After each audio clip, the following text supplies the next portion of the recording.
Very good morning to all of you. आप सभी का स्वागत है आपके एक्सेल एंड CIES में।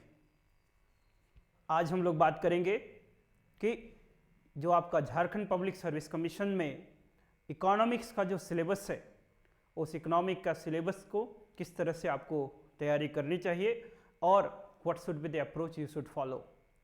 उसके पहले आज के सेशन शुरू करने के पहले कुछ अनाउंसमेंट कि जो झारखंड पब्लिक सर्विस कमीशन का जो प्रीलिम्स एग्जामिनेशन है उसको ध्यान में रखते हुए we have starting and we are going to start a batch specifically dedicating to JPSC prelims.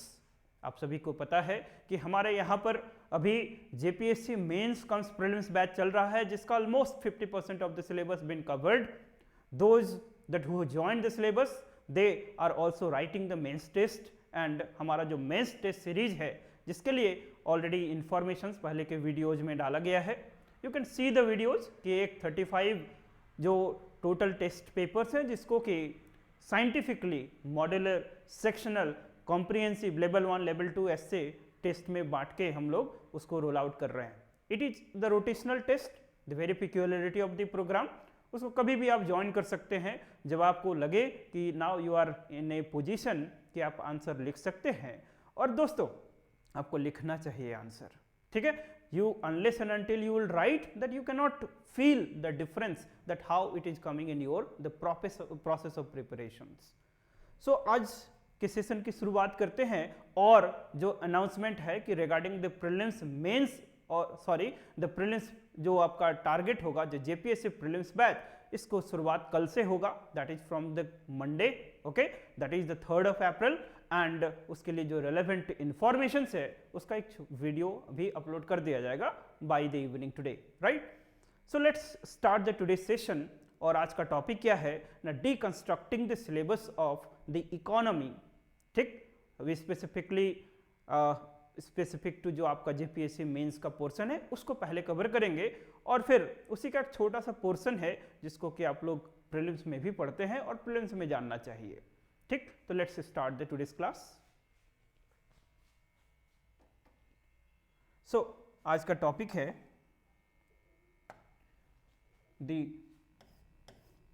Deconstructing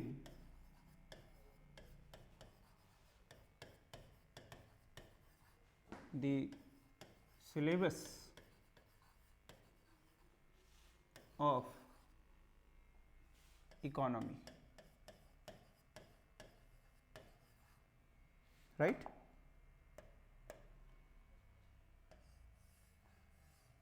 Now let's start the today's class with a very generic way। जब भी आप लोग इकोनॉमी की बात करते हैं और जो इकोनॉमी और इकोनॉमिक्स में यहाँ से डिफरेंसेस शुरू होता है। आपका सिलेबस थोड़ा लेंदी है बट मेरी बात करें तो आपका जो सिलेबस काफ़ी साइंटिफिक है। आपको प्रिपरेशन करने समय एक स्ट्रैटेजिक वे से तैयारी करें then it will seems to be very scientific, very consistent और you can call the very sophisticated ना। हम लोग इस सिलेबस को कुछ इस तरह से बांटते हैं कि लेट्स से कि हमारा इकोनॉमी का कुछ कोर इकोनॉमिक्स है, that is called core part of the syllabus. और इस core part of the syllabus में कौन कौन से टॉपिक आपके आएंगे whenever we say the core economics, जिसमें आपको इकोनॉमिक्स जानना है, राइट। तो इकोनॉमिक्स जानना है तो इसमें कौन कौन से टॉपिक्स हैं। आपका जो सिलेबस है वो A, B, C, D इस तरह के सेक्शंस में डिवाइडेड है, ओके। सो लेकिन हम लोग एक जेनरिक अप्रोच कि पूरे टोटलिटी ऑफ द सिलेबस को आप कैसे देख रहे हैं, उसके बाद आप सेक्शन वाइज उसको तैयार कर पाएंगे। किसी सेक्शन में कम एम्फेसिस की जरूरत है, किसी में थोड़ा ज्यादा एम्फेसिस की जरूरत है। सो लेट अस अंडरस्टैंड कि whenever we say the core economics का मतलब first of all you read about the fiscal policies, ठीक। You read about the fiscal policies and then you read about the monetary and the credit policy, ठीक, monetary plus credit policies। अब ये दोनों जब आप पढ़ लेंगे then you read about something called the taxation and then you read the what is something called inflation और taxation की जब बात करते हैं तब आप यहां पढ़ें द पब्लिक फाइनेंस, ठीक, then you read about the public finance, inflations, then the stock market, and then you read about the international trade, ठीक है। सो दिस, ये जो चैप्टर्स मैंने लिखा ये आपका कोर इकोनॉमिक्स के चैप्टर्स हैं, राइट। ये जो चैप्टर्स मैंने लिखा ये आपके क्या है, कोर इकोनॉमिक्स है। कौन कौन से ना, first of all the fiscal policy, monetary policy ना। इकोनॉमिक्स में जैसे आपके न्यूज़पेपर के एडिटोरियल्स आते हैं, ठीक, द हिंदू में जो इकोनॉमी सेक्शन है, तो जैसे उसमें कुछ स्टेटमेंट्स आया कि लेट्स से आरबीआई ने जो लेट्स से जो इंटरेस्ट रेट है या फिर जो पॉलिसी रेट है उसको 0.25 या 25 बीपीएस से कम किया, क्या मतलब हुआ इसका? तो आप क्या देख पा रहे हो कि इसका क्या टैक्स टू जीडीपी रेशियो में क्या असर पड़ेगा, उसका that is something called inflation पे क्या असर पड़ेगा, क्या फॉरेन डायरेक्ट इन्वेस्टमेंट पे क्या असर पड़ेगा, या फिर इकोनॉमी के जो अभी करंट स्टेटस है उस पर क्या असर पड़ेगा। तो आपको इस लेवल से जो तैयारी करनी होगी, ये कहां से आएगा ये lens, you must come through whenever you be sound with the chapters. जब भी हम लोग फिस्कल पॉलिसी की बात करते हैं, the policy it is the part of the policy, it is the part of the policy जो कि किसका डोमेन में आता है, it is the domain of the government, जैसे कि गवर्नमेंट ऑफ इंडिया। और जब हम लोग मॉनेटरी पॉलिसी की बात करते हैं तो मॉनेटरी पॉलिसी किसके डोमेन में आता है ना, there is something called the central bank, ठीक। तो सेंट्रल बैंक भारत के केस में कौन है, रिजर्व बैंक ऑफ इंडिया। तो reserve bank of India that is inflation target करती है, क्या करती है ना, इन्फ्लेशन टारगेटिंग। और इन्फ्लेशन टारगेटिंग का मतलब क्या है कि इन्फ्लेशन को कितने तक रखना है, दैट इज 4 ± 2%। ये 4 ± 2% का जो ऑब्जेक्टिव है, this is the core objective of the monetary policy.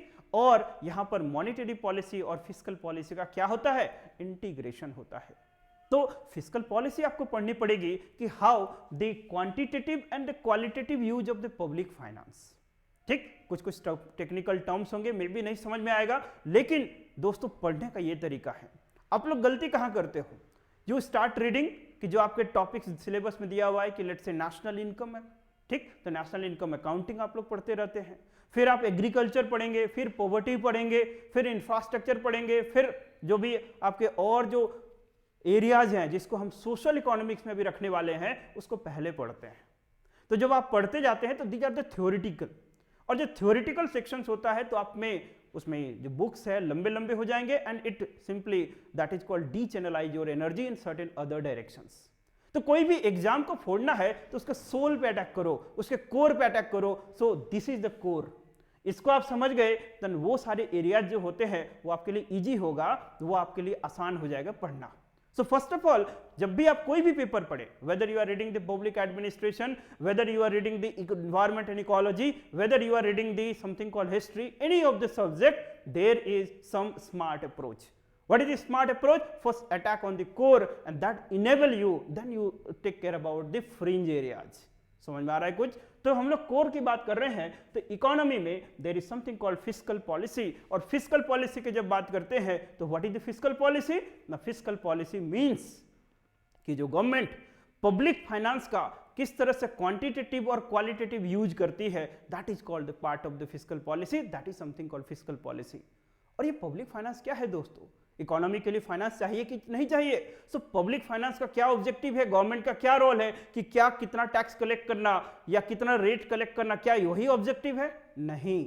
Taxation क्या है? एक मींस है, क्या ना, circular, that is called flow of information, circular flow of income के लिए ना, उसी इनकम को फिर that capital that is called asset creation में, कैपिटल एक्सपेंडिचर में यूज किया जाता है, जिससे कि क्या होगा, सोसाइटी को दैट रेजिलिएंट और दैट इज कॉल्ड एसेट मिलते जाए। So it means that is called, it is an approach that to regulate the economy in a sustainable way that not only the quantitative way that to raise the taxation, rather it also focus on the end use, the qualitative use, what the socio-economic changes that come brought up into the society after the use of the public finance. तो public finance का qualitative और quantitative use ही fiscal policy है।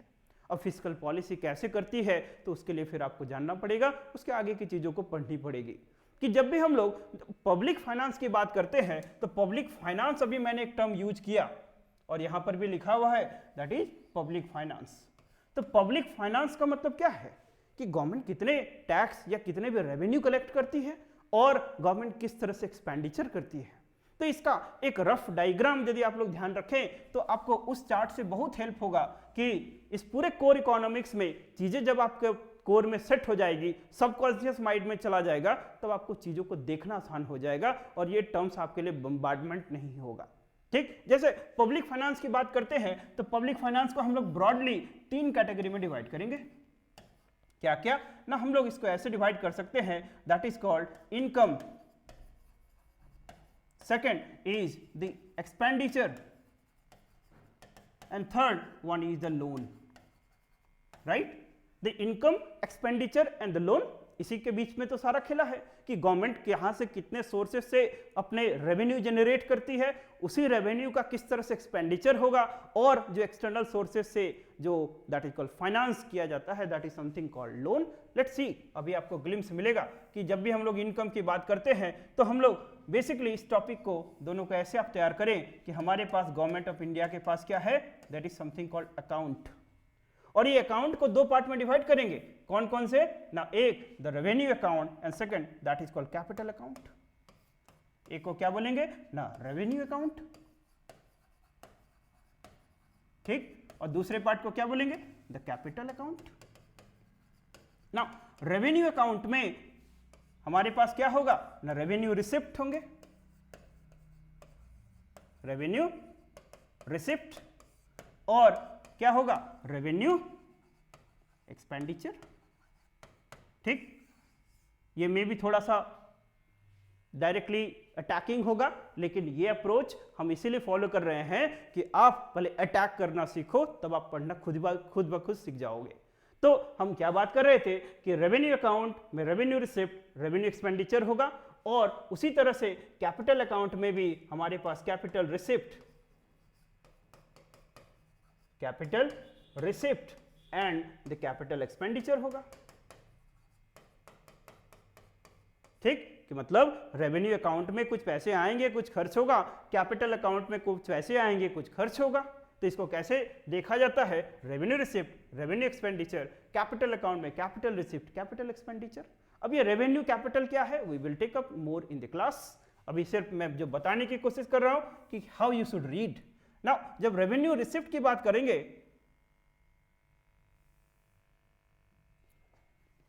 तो revenue receipt की जब बात करेंगे तो रेवेन्यू, ओके,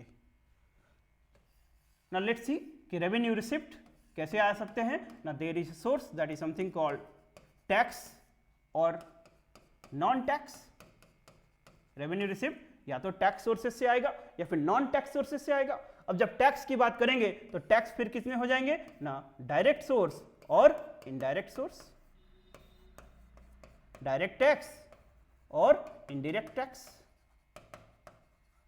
ठीक, यहां तक कोई दिक्कत नहीं कि हमने क्या बोला कि रेवेन्यू अकाउंट है और कैपिटल अकाउंट है। रेवेन्यू अकाउंट में रिसिप्ट एंड एक्सपेंडिचर है, कैपिटल अकाउंट में भी रिसिप्ट एंड एक्सपेंडिचर है। फिर जो इसमें जो रिसिप्ट की बात करेंगे तो टैक्स सोर्स या नॉन टैक्स सोर्सेस होंगे।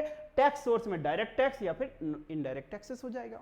अब थोड़ा सा और देख लीजिए कि जब भी हम लोग डायरेक्ट टैक्स की बात करते हैं तो डायरेक्ट टैक्स में कुछ नाम जानते हो आप लोग, इनकम टैक्स तो जानते ही हो, कॉर्पोरेशन टैक्स जानते ही हो। तो एक लिस्ट में बता रहा हूं, इसको आप लोग ध्यान रखिएगा। तो आपके सारे जो डायरेक्ट टैक्स मोस्टली इसी के अंदर आएंगे। क्या क्या ना, let's say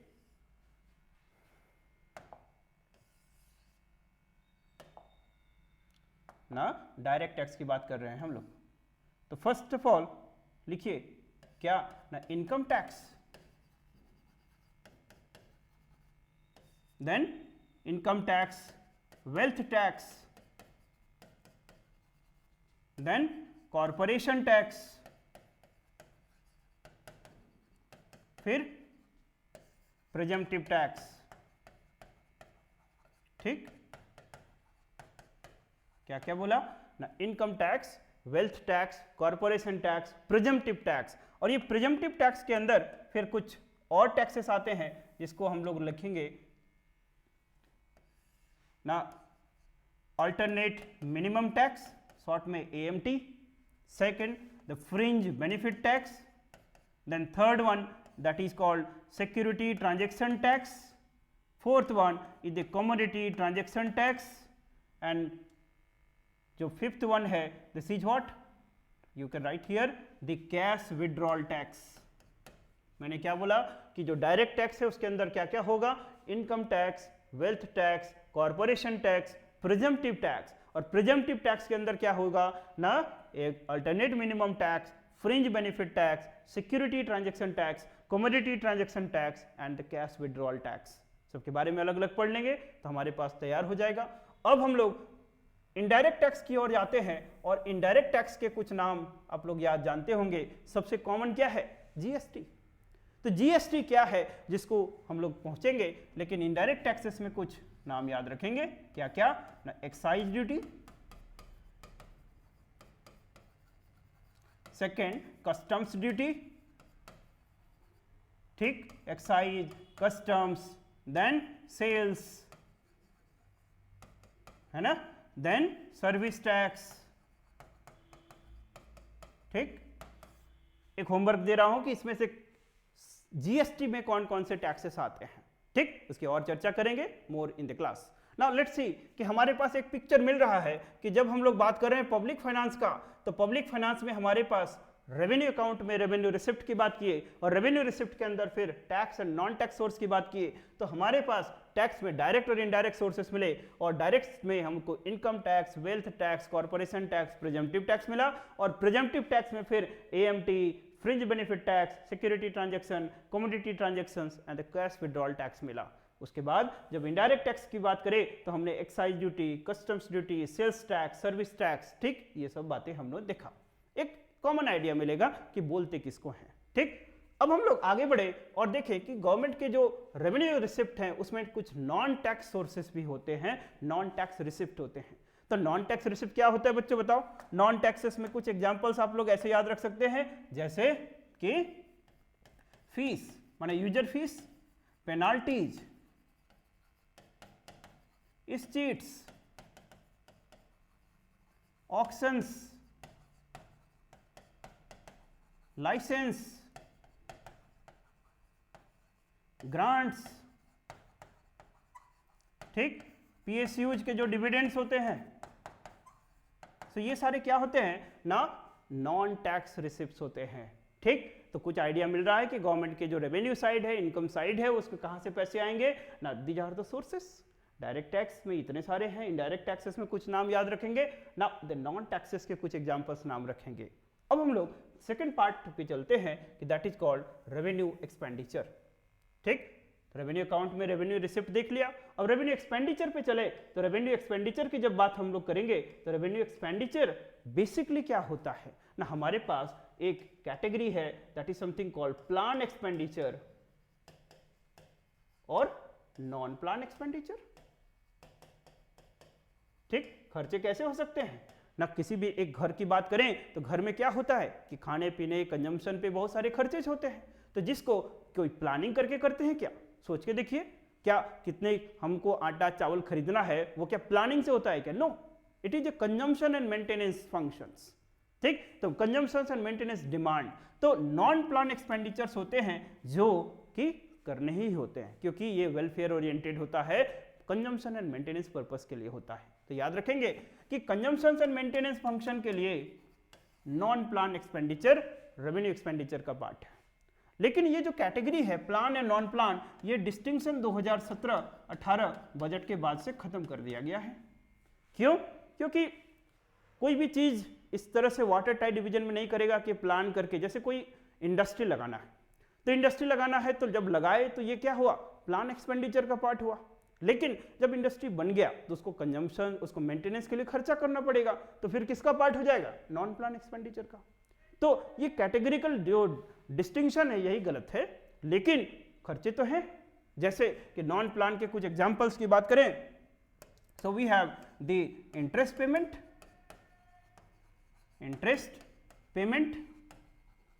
defence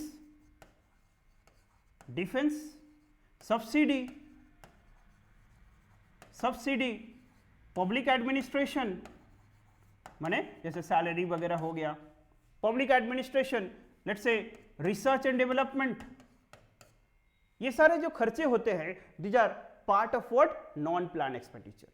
getting my point?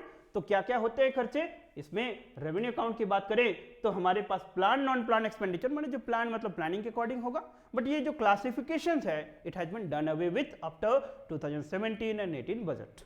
लेकिन खर्चे तो होते ही हैं। There are consumptions and maintenance demand, there are welfare activities.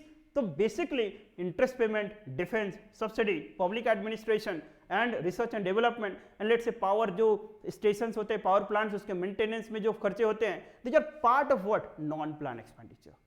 तो कुछ दिखा पिक्चर। पब्लिक फाइनेंस की जब बात करेंगे तो हमारे पास रेवेन्यू अकाउंट में कुछ इतने इंफॉर्मेशंस हैं, और इन सब के बारे में फिर हम लोग क्लास में और डिटेल में चर्चा करेंगे, या फिर आप लोग अपने लेवल पे और पढ़ेंगे इसको।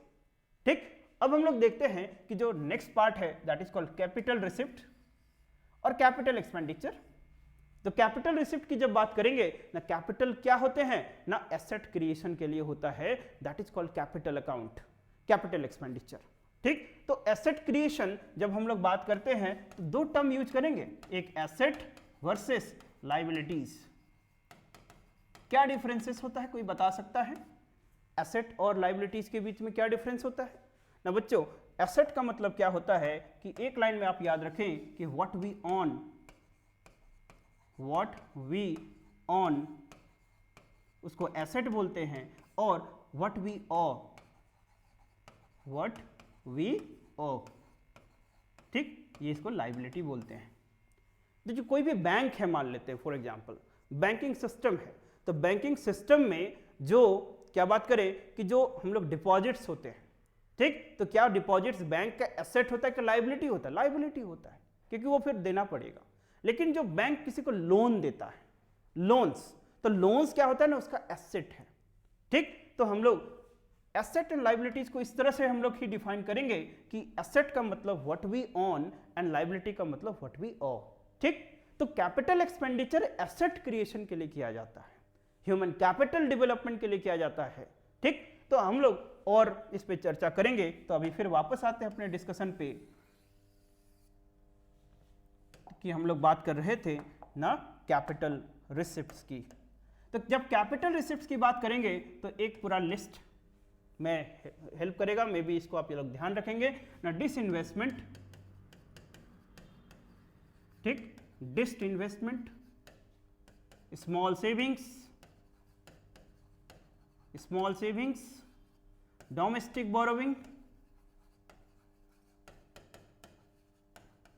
बोरोविंग्स, ठीक, recovery of loans, capital gains. तो ये कुछ एग्जांपल्स हैं जिसमें कि कैपिटल रिसिप्ट्स के, कि जैसे कि investment, dividend, disinvestment, small saving, domestic borrowing, capital gains, ये सब जो रिसिप्ट होते हैं these are part of the capital receipt, मतलब कैपिटल अकाउंट में, और ये भी रेवेन्यू के लिए इनकम के सोर्सेस हैं। अब हम लोग कैपिटल एक्सपेंडिचर की बात करेंगे तो कैपिटल एक्सपेंडिचर प्राइमरी किसके लिए होगा? Asset creation. ठीक, तो गवर्नमेंट के खर्चे होंगे, ठीक, एंड यूज। अब जो third component of public finance था, वो थर्ड कंपोनेंट क्या था बताओ? Third component is loan.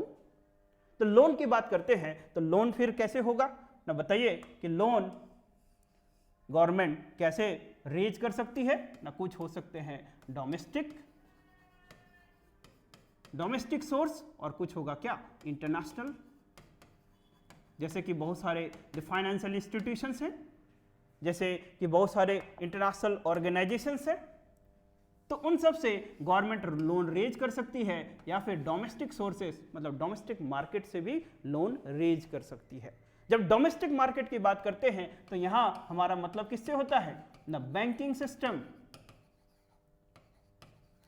या फिर फाइनेंशियल इंस्टीट्यूशंस। ठीक, बैंकिंग सिस्टम या फिर फाइनेंशियल इंस्टीट्यूशन। कुछ समझ पा रहे हो कि पैसा रेज करना है तो कहां से हो सकता है, एक डोमेस्टिक मार्केट से पैसा उठा सकती है, आरबीआई से, कमर्शियल बैंक से, फाइनेंशियल इंस्टीट्यूशन से पैसा उठा सकती है, पैसा रेज कर सकती है। या फिर आपके पास ऑप्शन क्या है, जैसे international monetary fund, world bank, बहुत सारे रीजनल ग्रुपिंग्स हैं, Asian development bank, Asian infrastructure investment bank, इस तरह से बहुत सारे रीजनल ग्रुपिंग्स जो है वहां से भी पैसे लोन ले सकती है। Getting my point. तो हमारे पास सोर्सेस हैं कि गवर्नमेंट लोन रेज कर सकती है ना, एक तो डोमेस्टिक मार्केट या फिर इंटरनेशनल फाइनेंशियल इंस्टीट्यूशन या इंटरनेशनल ऑर्गेनाइजेशन से पैसे ले सकती है। ठीक, अब हम लोग किस तरह से कुछ पैसे रेज किया जाता है ना, कुछ एग्जांपल्स यहां पर आप लोग लिख लेंगे। इंटरनेशनल एजेंसीज मतलब let's say Britain would institutions, IMF, world bank, Asian development banks, Asian infrastructure investment bank, ये सारे और भी ऑर्गेनाइजेशंस हो सकते हैं।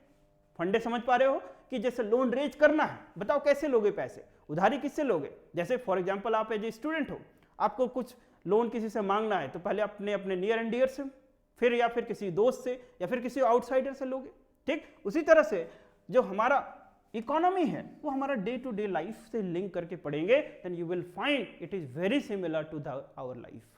ठीक, हम लोग जो क्लासरूम में है इसको बहुत चर्चा करेंगे कि हम लोग स्टार्टिंग में ही फर्स्ट लेक्चर जो होगा अराउंड 4 से 5 घंटे का, कि उस पर चर्चा करेंगे why we study economics, economics और इकोनॉमी में डिफरेंसेस क्या है, आपको दिखना चाहिए कि जो आप पढ़ रहे हैं। हमारा आज का जो ऑब्जेक्टिव क्या है कि आपको पढ़ने का तरीका क्या होना चाहिए, कोर इकोनॉमिक्स पे पहले फोकस करो।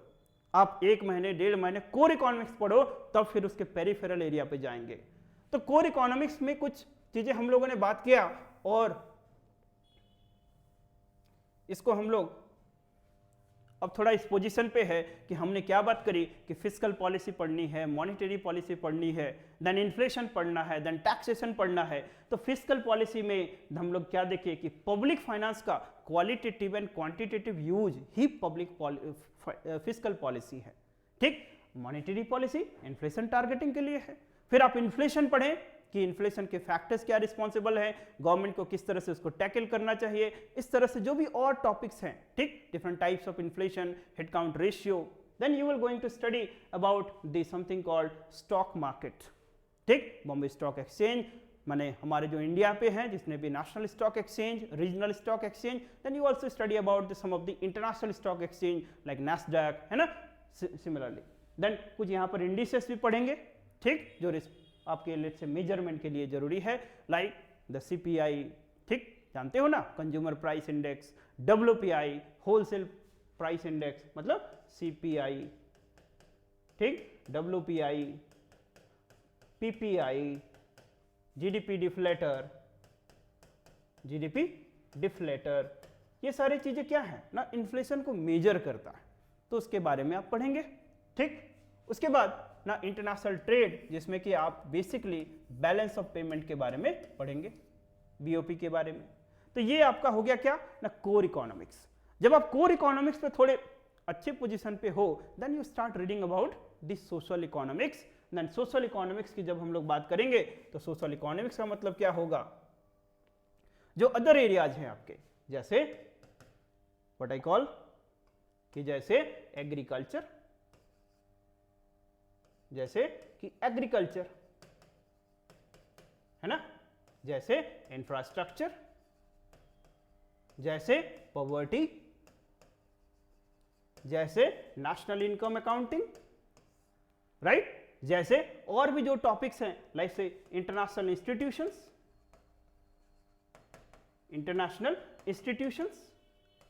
दोस्तों इंटरनेशनल इंस्टीट्यूशंस को आप सेपरेटली तैयार करो, क्योंकि यहां से एक पोटेंशियल क्वेश्चन होता है जो आपको प्रीलिम्स या हेल्प कहीं भी पूछा जाएगा स्ट्रेट वे।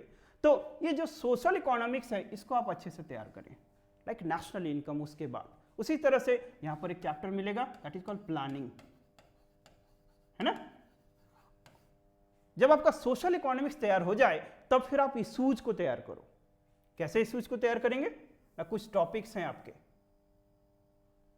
क्या क्या टॉपिक्स हैं? जैसे पंचायती राज इंस्टीट्यूशंस है, तो पंचायती राज इंस्टीट्यूशंस में क्या मेजर लिमिटेशंस हैं, या पंचायती राज सिस्टम्स का ये बता सकते हो कि व्हाट आर द कंस्ट्रेंट ना। पंचायती राज इंस्टीट्यूशंस के कंस्ट्रेंट को हम लोग 4 मेजर हेडिंग से पढ़ते हैं, दैट इज कॉल्ड 4F। सबसे मेजर प्रॉब्लम क्या है? Fund, second functions, third functionaries, ठीक, एंड फोर्थ फ्रेमवर्क या फीडबैक, ठीक। तो they are 4F। Panchayati Raj systems के ये 4 लिमिटेशंस है, 4F, fund, function, functionary, framework या फीडबैक। क्या अभी भी लगभग 3 डिकेड हो गया पंचायती राज इंस्टीट्यूशंस के बने हुए? पंचायती राज सिस्टम कब बना है? Through 73rd constitutional amendment act. तो अभी भी क्या पंचायती राज इंस्टीट्यूशंस का जो कल्पना किया गया था कि इस इंस्टीट्यूशंस को कैसे देखा गया था कि ये एक लोकल सेल्फ गवर्नमेंट की तरफ फंक्शन करेगा ना, state government will endow such power and authority that this institution act as an institutions of local self government. तो क्या अभी भी पंचायती राज इंस्टीट्यूशन उसी वाइब्रेंसी के साथ काम कर रहा है जिसका कि इम्बॉडी किया गया था? पंचायती राज इंस्टीट्यूशन का ऑब्जेक्टिव क्या था कि to bring and to what that is called representative democracy को पार्टिसिपेटरी डेमोक्रेसी बनाना, मोर इंक्लूसिव डेमोक्रेसी बनाना। जो रूरल डेवलपमेंट का अपैरेटस है उसका कोर क्या होना चाहिए? ना पंचायती राज सिस्टम। तो क्या है, क्या यही आपका सिविल सर्विस का क्वेश्चन बनेगा कि पंचायती राज इंस्टीट्यूशन आप जब पढ़ें तो इशूज पढ़े, लिमिटेशंस पढ़े, कंस्ट्रेंट पढ़ें, और आपसे एक्सपेक्ट किया जाएगा कि you can suggest proactive answers कि what the necessary things to be done so that they gain the vibrancy and that resilience to be restored to this institution, and how we can make this institution to be better functional, how the bureaucratic जो control है उसको कम किया जाए, and साथ ही साथ ये institution as an institution of LSG काम करे। तो ये इशूज आपके टॉपिक में दिए गए हैं। इसी में जब इशूज आप पढ़ेंगे तो फिर आप उसी में finance commissions, planning commissions of the NITI Aayog हो गया, वो सारे टॉपिक्स को आप तैयार कर लेंगे। इकोनॉमिक्स में साथ ही साथ कुछ रिपोर्ट्स होते हैं, जैसे कि आप बजट पढ़ेंगे, राइट, कुछ चीजें पढ़नी है आपको, लाइक ना बजट, फिर इकोनॉमिक सर्वे और योजना और कुरुक्षेत्र। ये 2 मैगजीन में कुछ सेलेक्टेड टॉपिक्स आप पढ़ के रखेंगे। ये आपको मेंस के आंसर लिखने के लिए स्पेसिफिकली जो रूरल डेवलपमेंट है, एग्रीकल्चर है, इन सारे टॉपिक के लिए काफ़ी इनेबल करेगा, ठीक। ये बड़ा आसान है कहना कि रीड दोज, बट कोई पढ़ नहीं पाता है, उसे लास्ट मोमेंट में तो 11th आवर में ही पढ़ता है। यदि थोड़ा भी कोई पढ़ ले तो ऑलवेज भी इन ए बेटर पोजीशन और एडेड साइड में रहेगा, ठीक। तो ये आप पढ़ेंगे, और इसके साथ जो मेनली स्कीम्स हैं, जो नेशनल, कुछ इंपॉर्टेंट और कुछ स्टेट के जो स्कीम्स हैं, उसको आप थॉरोली एक बार तैयार कर लेंगे, कुछ क्वेश्चंस उस पर कर लेना है। तो दिस इज द अप्रोच। अब स्पेसिफिकली जो झारखंड का सेक्शन है, तो झारखंड के सेक्शंस के बहुत आपको डिटेल में नहीं जाना है, उसमें कुछ लिमिटेड टॉपिक्स हैं, उन लिमिटेड टॉपिक्स को उतने क्वेश्चंस आप बना लीजिए। 7-8 टॉपिक्स हैं, 7-8 पोटेंशियल क्वेश्चंस होगा, उसको आप अच्छे से तैयार करके रखेंगे। जब झारखंड के इकोनॉमिक्स की बात करेंगे तो प्राइमरली यहाँ पर पॉलिसीज पे फोकस करना है, यहाँ का बजट एंड इकोनॉमिक सर्वे पे फोकस करना है, और कुछ मैथमेटिकल टर्म्स जो कोर इकोनॉमिक्स में आप लोग पढ़ चुके हैं उसी का, लाइक GSDP, डोमेस्टिक प्रोडक्ट, यहाँ के कॉन्टेक्स्ट में क्या इशूज हैं इस इकोनॉमी को, कि although Jharkhand has been what is called connoted as a rural, मतलब सारे मिनरल डिपॉजिट्स हैं, but still it is marked with stagnations and the less development. सारे चीजें अवेलेबल हैं, but why it is not happening? So ये आपके potential areas होंगे, how you prepare this subject, getting my point. और जो specific चीजें हैं उसके लिए आपको स्पेशल अलग अलग नोट्स तैयार करना है। तो now this is the right way that you could right, otherwise आपके सिलेबस में इतने स्टफ हैं कि आप उसको पढ़ते पढ़ते थक जाओगे। सो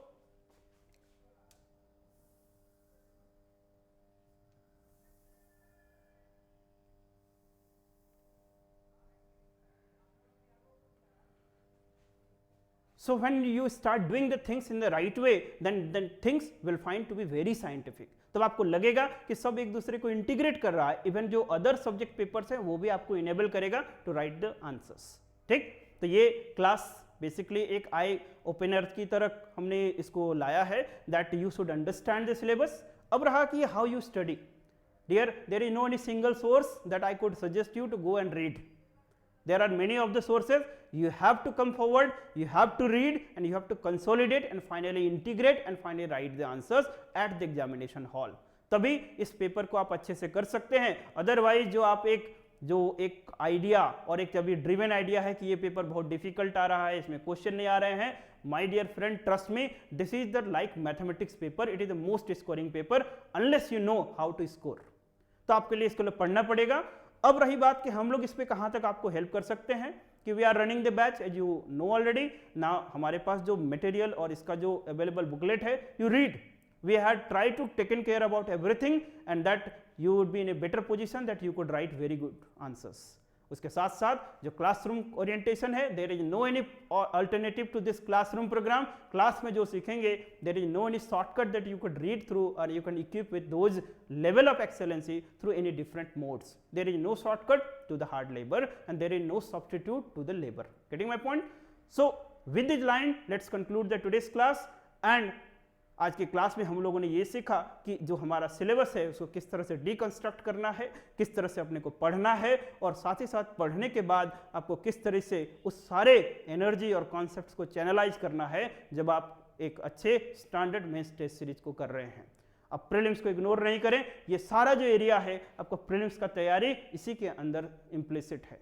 लेकिन जो स्पेसिफिक टू प्रीलिम्स करते हैं उनके लिए भी अपॉर्चुनिटी है, they can join, there are the separate courses we are going to launch tomorrow. So this is also the everything about this today's class. So keep watching over the videos. Don't forget to like, subscribe and share with the friends. Also communicate with the friends, because this is the time that you churn up yourself and come out with the level of the inertia, because unless and until you defeat your inertia, nobody is going to inspire you. So you guys are reading, take care and that realize your potential. So keep watching. So have a nice day.